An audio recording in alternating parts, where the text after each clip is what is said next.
क्या आपके घर में बरकत नहीं हो रही? क्या पैसा आता है पर टिकता नहीं? क्या लाख कोशिश के बाद भी घर में नकारात्मकता महसूस होती है? इसके पीछे का कारण आपके घर के मंदिर में ही छिपा है, आपके द्वारा रखा गया जल का पात्र। अगर आप सही धातु के लोटे में सही तरीके से जल रखते हैं तो वो पानी रात भर में दैवीय ऊर्जा से भर जाता है, जो पूरे घर की नकारात्मक ऊर्जा को सोख लेता है। लेकिन अगर लोटा खाली रह गया या गलत जगह पर रखा तो ये आपके घर में अकाल जैसी स्थिति पैदा कर सकता है। आज हम आपको मंदिर के जल से जुड़े वो 10 गुप्त उपाय बताने वाले हैं, जिससे धन, स्वास्थ्य और पारिवारिक शांति आपके जीवन में वापस लौट आएगी। वीडियो को अंत तक देखिएगा, वरना आप वो चमत्कारी उपाय मिस कर देंगे जिससे आपकी तिजोरी का मुंह हमेशा भरा रहेगा। आज जो बात मैं आपको बताने जा रहा हूँ वो आपकी किस्मत को पल भर में पलट सकती है, इसलिए इस वीडियो को आखिर तक जरूर सुनिएगा, क्योंकि अगर आपने बीच में छोड़ दिया तो शायद ये आपकी जिंदगी की सबसे बड़ी गलती बन जाएगी। आप लोग हर बार वीडियो को पूरा नहीं सुनते, फिर कहते हैं हमें फायदा क्यों नहीं हो रहा। जब तक आप श्रद्धा से नहीं सुनेंगे, ज्ञान का असर अधूरा रह जाएगा। आज जो आप सुनने जा रहे हैं वो कोई आम कहानी नहीं है, ये वो गुप्त नियम है जो आपके घर में सुख, शांति और समृद्धि का दरवाजा खोल सकता है। क्या आप जानते हैं, जब आप मंदिर में मंत्र बोलते हैं तो आपकी आवाज से एक दिव्य ऊर्जा निकलती है। वो ऊर्जा उस जल में समा जाती है और यही साधारण जल बन जाता है अमृत समान। देखिए, मंदिर में रखा हुआ जल सिर्फ एक परंपरा नहीं है, ये एक एनर्जी का पावर स्टेशन है। जब आप तांबे या पीतल के लोटे में जल भरकर अपने इष्ट देवता के सामने रखते हैं तो वो लोटा चुंबक की तरह घर की सारी नकारात्मक ऊर्जा को सोख लेता है और घर में पॉजिटिव एनर्जी भर देता है। लेकिन रुकिए, सबसे बड़ी और खतरनाक गलती यही होती है, वो लोटा कभी खाली नहीं रहना चाहिए, क्योंकि खाली पात्र को शास्त्रों में अशुभ माना गया है।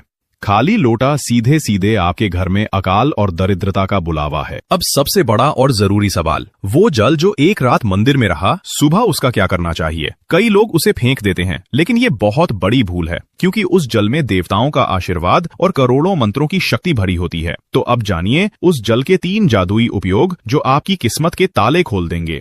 एक, घर में छिड़काव करें। उस जल की कुछ बूंदें हर कमरे में छिड़कें, इससे पूरा घर शुद्ध हो जाएगा और बुरी शक्तियां वहां टिक नहीं पाएंगी। 2, परिवार को पिलाएं। थोड़ा थोड़ा जल परिवार के हर सदस्य को पिलाएं, इससे मन शांत रहेगा, घर में प्रेम बढ़ेगा और सेहत भी बेहतर होती जाएगी। 3, पौधों में डालें। बचा हुआ जल अपने पौधों में डाल दें, इससे पौधे हरे भरे रहेंगे और घर में लक्ष्मी जी का वास होगा। पर यहाँ एक बहुत जरूरी बात है, इस जल को कभी भी सीधे तुलसी के पौधे में ना डालें, क्योंकि ये जल सभी देवताओं को अर्पित होता है। हाँ, अगर जल लड्डू गोपाल या राधा कृष्ण को चढ़ाया गया हो तब आप इसे तुलसी में डाल सकते हैं। और एक छोटा सा रहस्य, सुबह इसी जल से आंखें धोएं, आंखों की रोशनी तेज होगी और बीमारियां दूर भागेंगी। किस धातु का लोटा सबसे शुभ होता है? तांबे का लोटा सबसे उत्तम माना गया है। क्यों?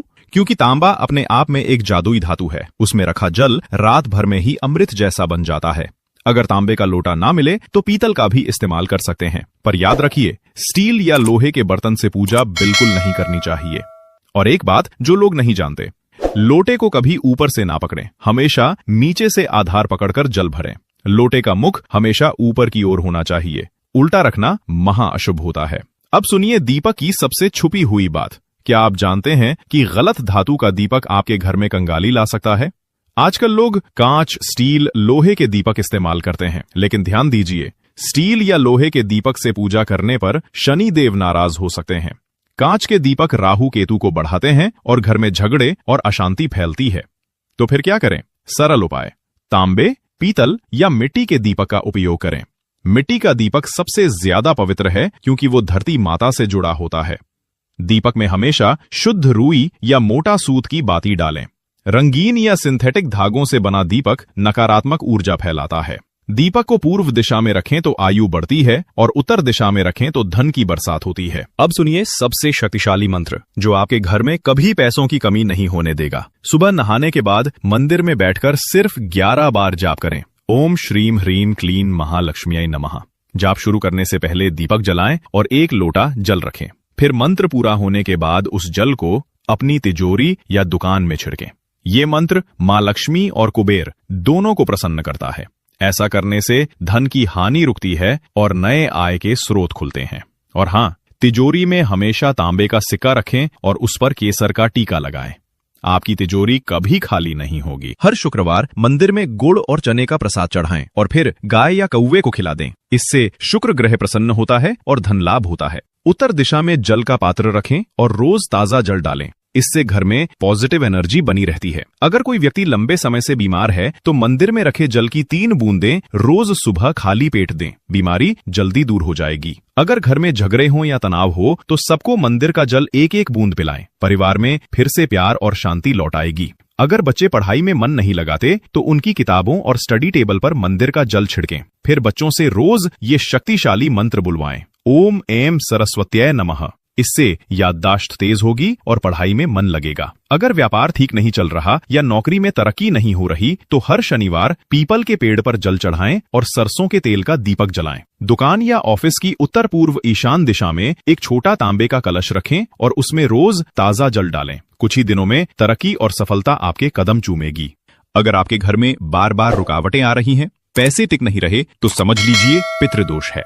इसे दूर करने के लिए हर अमावस्या को पीपल के पेड़ पर जल और काले तिल चढ़ाएं और ये मंत्र बोलें, ओम नमो भगवते वासुदेवाय नमः।